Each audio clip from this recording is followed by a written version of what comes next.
നിയമസഭാ തിരഞ്ഞെടുപ്പ് ഫലം വരുന്നതിന് മുമ്പ്, അതായത് വി.ഡി. സതീശൻ പ്രതിപക്ഷ നേതാവായിരിക്കെ 2026 മെയ്യിൽ ചാർട്ടേഡ് ഫ്ലൈറ്റിൽ പോയിട്ട് മംഗലാപുരത്തേക്ക് പോവുകയാണ്. മംഗലാപുരത്ത് പോയ അദ്ദേഹം NDA JDS നേതാക്കളെ ഒക്കെ കണ്ടു എന്നുള്ളതാണ് ഒരു വിവാദം. ഈ വിവാദം അങ്ങ് തീരുന്നില്ല. അദ്ദേഹം പറയുന്നുണ്ട്, അങ്ങനെയല്ല, ഞാൻ അവിടെ വെച്ച് കണ്ടത് ആര്യാടൻ മുഹമ്മദിന്റെ ഒരു അകന്ന ബന്ധുവിനെ മാത്രമാണ് എന്നൊക്കെ പറയുന്നുണ്ട്. പക്ഷെ ഈ വിവാദം ഇപ്പോ കണക്ട് ചെയ്ത് വരുന്നത് വിഴിഞ്ഞവുമായി ബന്ധപ്പെട്ട് തന്നെയാണ്. എന്റെ ചോദ്യം വീണ്ടും വിഴിഞ്ഞത്തേക്ക് തന്നെ വരികയാണ്. അവിടുത്തെ കരാറുകൾ, അവിടുത്തെ നീക്കങ്ങൾ എല്ലാം വളരെ ദുരൂഹമായി തന്നെ നിൽക്കുന്നുണ്ട്. മാത്രമല്ല, അന്ന് പ്രതിപക്ഷ നേതാവായിരിക്കെ അദ്ദേഹം പറഞ്ഞ മറുപടികൾ ഒന്നും പൂർണ്ണമായിരുന്നില്ല, ഇല്ലേ സർ? അല്ല, അദ്ദേഹത്തിന് മറുപടി പറഞ്ഞില്ല ഒന്നിനും, യഥാർത്ഥത്തിൽ ഒന്നും. രണ്ടാമത്തത്, ഒന്ന് രണ്ട് മാധ്യമങ്ങളാണ് ആകെ ഇത് ചോദിച്ചത്. അപ്പൊ നിങ്ങള് കൈരളിയല്ലേ, ദേശാഭിമാനിയല്ലേ എന്നൊക്കെ പറഞ്ഞുകൊണ്ട് ഇതിന് മറുപടിയില്ല, അത് അങ്ങനെ തന്നെ ഇരിക്കട്ടെ എന്നുള്ളതാണ് പറഞ്ഞത്. എന്റെ ആദ്യത്തെ ചോദ്യം എന്ന് പറയുന്നത്, ഇത് പിണറായി വിജയനാണ് പോയതെങ്കിൽ ഇതൊരു വ്യക്തിപരമായ വിസിറ്റ് ആണ് എന്ന് പറഞ്ഞുകൊണ്ട് ആരെങ്കിലും ഇത് സമ്മതിച്ചു കൊടുക്കുമായിരുന്നു? ഇല്ല, ഒരിക്കലും. മാധ്യമങ്ങളൊക്കെ ഇവിടെ ഭയങ്കരമായി ചർച്ച ചെയ്യുകയും ഒരു 3-4 ദിവസം നിർത്താതെ മറ്റേ ചർച്ചകൾ നടത്തുകയും ഏറ്റവും ഒടുവിൽ അവരുടെ കൊരവള്ളി പൊട്ടട്ട എന്ന് വിചാരിച്ചിട്ട് പിണറായി വിജയൻ തന്നെ വന്ന് മറുപടി പറയുകയൊക്കെ ചെയ്യേണ്ടി വന്നാൽ നമ്മുടെ മാധ്യമങ്ങൾ പോലും ഇതുമായി ബന്ധപ്പെട്ട് ഒരു ചോദ്യവും ചോദിക്കുന്നില്ല. ഇനി ഈ യാത്ര എന്ന് പറയുന്നത് ഒന്ന് ആലോചിച്ച് നോക്കണം. 1-ാം തീയതി പുള്ളിക്ക് ഒരു തോന്നലുണ്ടാവുന്നു, ആര്യാടൻ മുഹമ്മദിന്റെ ഒരു അകന്ന ബന്ധുവിനെ കാണണം എന്ന് പുള്ളിക്ക് തോന്നലുണ്ടാവുന്നു വെക്ക്. അങ്ങനെ ഉണ്ടെങ്കിൽ തന്നെ ഈ കേരളത്തിന്റെ ചരിത്രത്തിലോ ഇന്ത്യയുടെ ചരിത്രത്തിലോ ഒരു രാഷ്ട്രീയ നേതാവ്, അതും വ്യക്തിപരമായി ഒരു ചാർട്ടേഡ് ഫ്ലൈറ്റ് എടുത്ത് പോയ എത്ര അനുഭവങ്ങൾ ഉണ്ടാവും? കേരളത്തിൽ നിന്ന് ആരെങ്കിലും കുറിച്ച് നിങ്ങൾക്ക് പറയാനുണ്ടോ?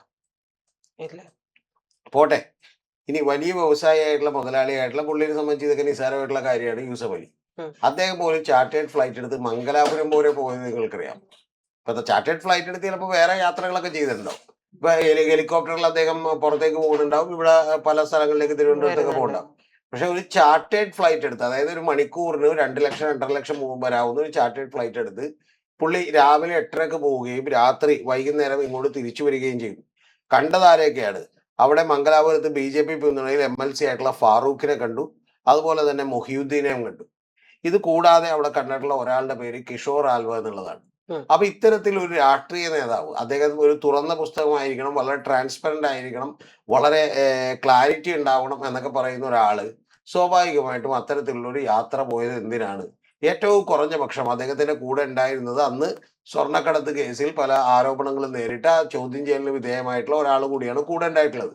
അപ്പൊ ആരാണ് ഈ പണം സ്പോൺസർ ചെയ്തത്? അല്ലെങ്കിൽ ഇദ്ദേഹത്തിന് ഇത്രയും പണം ചെലവഴിക്കാനുള്ള രീതിയിലുള്ള സമ്പന്നനായിട്ടുള്ള ഒരാളാണോ?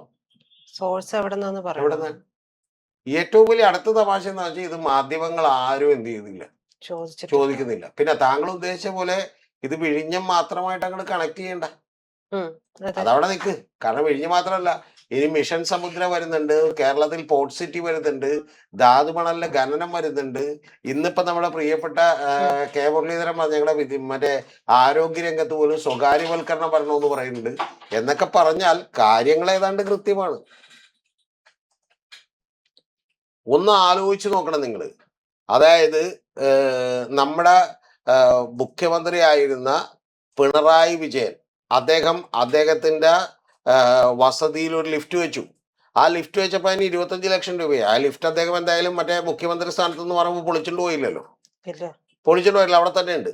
അപ്പൊ അത് ഗവൺമെന്റിന്റെ പ്രോപ്പർട്ടിയാണ്, അതവിടെ ഉണ്ടാകുന്നു എന്നുള്ളത് വാസ്തവമാണ്. ഇത് വിമർശിക്കുന്ന നമ്മൾ യഥാർത്ഥത്തിൽ ഒരു പ്രതിപക്ഷ നേതാവ് 25 ലക്ഷം 30 ലക്ഷം രൂപയോളം മുടക്കി മംഗലാപുരം വരെ, അത് മംഗലാപുരത്തേക്ക് ഇവിടുന്ന് ആളുകൾ ബൈ റോഡ് യാത്ര ചെയ്യുന്ന ഒരു കാര്യമാണ്.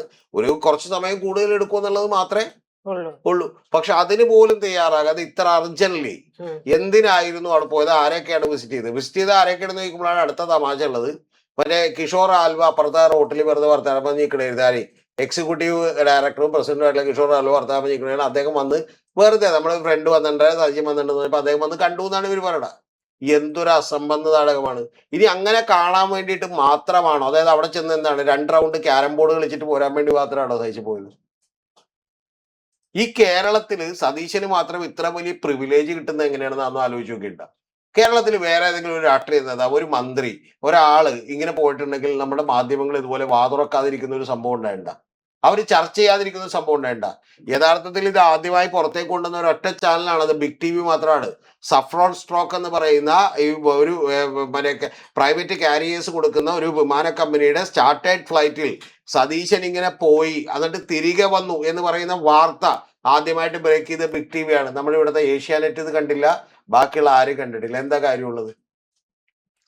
ഇത് കഴിഞ്ഞതിന് ശേഷം വന്നെടുക്കുന്ന നടപടികൾ മുഴുവൻ എന്താ? നടപടികൾ മുഴുവൻ എന്ന് പറയുന്നത് BJP-ക്കാരായിട്ടുള്ള ആളുകൾ, ഇപ്പൊ ശേഷാദ്രിനാഥൻ മുതൽ ജാജുബായി വരെയുള്ള ആളുകളെ മുഴുവൻ നിരന്തരമായി BJP-ക്കാരായിട്ടുള്ള ആളുകളെ വെക്കുന്നു. ഗവർണറുടെ ഇഷ്ടം പോലെ പെരുമാറുന്നു. യോഗാ ദിനത്തിന് മീറ്റിംഗ് വിളിക്കുന്നു. യൂണിവേഴ്സിറ്റിയുടെ സെനറ്റിൽ 31 പേരിൽ 19 പേരെ തിരികെ കയറ്റുന്നു. ഇങ്ങനെ നിരവധി കാര്യങ്ങൾ ചെയ്യുന്നു. ഇവിടുത്തെ ഗവൺമെന്റിന് ഒരു എതിർപ്പില്ല. ഒരൊറ്റ കാര്യമേ പ്രജിതന്റെ മുന്നിലുള്ളൂ. എന്റെ ഏറ്റവും വലിയ സംശയമല്ല, എനിക്ക് ഏതാണ്ട് ഈ പറഞ്ഞ എന്റെ വിശ്വാസം എന്ന് പറയുന്നത്, അല്ലെങ്കിൽ മുഖ്യമന്ത്രി തിരുത്തണം, എന്റെ കൂടി മുഖ്യമന്ത്രിയാണ്, തിരുത്തേണ്ട ആവശ്യം എന്ന് പറഞ്ഞാൽ ഇത് രണ്ട് കാര്യങ്ങളാണ്. ഒന്ന് പൊളിറ്റിക്കൽ, രണ്ടാമത്തേത് ഈ പറഞ്ഞ പോലെ ബിസിനസ്. ആ രണ്ടും തമ്മിൽ ക്ലബ് ചെയ്തിട്ടുള്ള പ്രൊജക്റ്റിൽ ഒന്ന് BJP-ക്കും, രണ്ടാമത്തേത് ഈ പറയുന്ന പോലെ അദാനി പോലെയുള്ള ആളുകൾക്കും വലിയ നേട്ടമുണ്ട്. ആ നേട്ടമുള്ളത് കൊണ്ടും അവര് പണമിറക്കി വലിയ തോതിൽ നേരത്തെ സഹായം ചെയ്തിട്ടുണ്ടെങ്കിലുമാണ് പെട്ടെന്ന് നിങ്ങൾ പോരുന്ന എന്ത് ചെയ്യാൻ പറ്റുള്ളൂ, പറയാൻ പറ്റും. പിന്നെ 13,000 കോടി രൂപയുടെയും 25,000 കോടി രൂപയുടെ 50,000 കോടി രൂപയുടെ ഒക്കെ പരിപാടി ആകുമ്പോ, അല്ലെങ്കിൽ എന്നെ കൊണ്ടൊരാൾക്ക് 25,000 കോടി രൂപ പ്രജിതക്ക് ലാഭം ഉണ്ടെന്ന് പറഞ്ഞാൽ പ്രജിത ഉറപ്പായിട്ട് എന്നോട് പറയും. ഞാൻ പറയണേ, ഞാൻ സൈക്കിൾ ഓട്ടി വരാമെന്ന് പറഞ്ഞാൽ പ്രജിത പറയും തലക്ക് വല്ല ഓളം ഉണ്ടാവും, വല്ല ടാക്സിയും വിളിച്ചിങ്ങ് പോരുന്ന് പറയും. ഇല്ലേ? അത് തന്നെ പറഞ്ഞേക്കണ. ഇത് മംഗലാപുരം വരെ കാറ് മറ്റേ ഇല്ലേ മോഹൻലാൽ മറ്റേ സിനിമ പറഞ്ഞോളെ, ഇനി ഞഞ്ഞാ വിളിയില്ല, അവരെന്ത് വിളിക്കുന്നോ അതിന്റെ നേരെ ഡബിൾ. മനസ്സിലായോ? ഒരു നാഴി മണ്ണിന് 1,00,000 രൂപ എന്ന് പറഞ്ഞാൽ അതാണ് വില.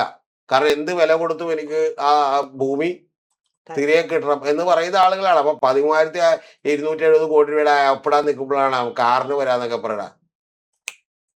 25 35 പോട്ടെ, ഫ്ലൈറ്റ് ഇട്. അതാണ് ഈ സംഭവിച്ചേക്കുന്നത്. ഇല്ലെങ്കിൽ ഞാൻ ചോദിക്കുന്നത് മറുപടി പറയട്ടെ. ഇവിടെ പ്രജിത, ഈ കേരളത്തിൽ ഇന്ത്യയിലേക്കുള്ള ബിസിനസ്സുകാരിൽ എത്ര പേര് ഇതുപോലെ ചാർട്ടേഡ് ഫ്ലൈറ്റ് എടുത്ത് മംഗലാപുരം വരെയൊക്കെ യാത്ര ചെയ്യുന്ന കണ്ടിട്ടുണ്ട്? പോട്ടെ, കേരളത്തിൽ ഏതെങ്കിലും ഒരു രാഷ്ട്രീയ നേതാക്കൾ ഇന്ന് വരെ ഫൈറ്റ് ചെയ്തിട്ടുണ്ട? പിന്നെ എന്റെ അടുത്ത സംശയം എന്ന് വെച്ചാൽ മാധ്യമങ്ങളിൽ വന്ന വാർത്തയാണ്. അതായത് ഒരു ഹെലികോപ്റ്റർ വാടകയ്ക്ക് എടുത്തിട്ടിരുന്നു പിണറായി വിജയന്റെ കാലത്ത്. ആ ഹെലികോപ്റ്റർ വാടകയ്ക്ക് എടുത്തിടുമ്പോ പിണറായി വിജയൻ, അത് പിണറായിക്ക് വേണ്ടിയുള്ള ഹെലികോപ്റ്ററാണ്. തൊട്ടടുത്ത ദിവസം, മൂന്നാമത്തെ ദിവസം മറ്റേ സതീശൻ ചാർജ് എടുത്ത് കഴിഞ്ഞാൽ മൂന്നാമത്തെ ദിവസം മലയാള മാധ്യമങ്ങളിൽ വാർത്ത വരുന്നു, ഹെലികോപ്റ്റർ നിലനിർത്താൻ പോലീസ് തീരുമാനിച്ചു. അപ്പൊ പോലീസായി.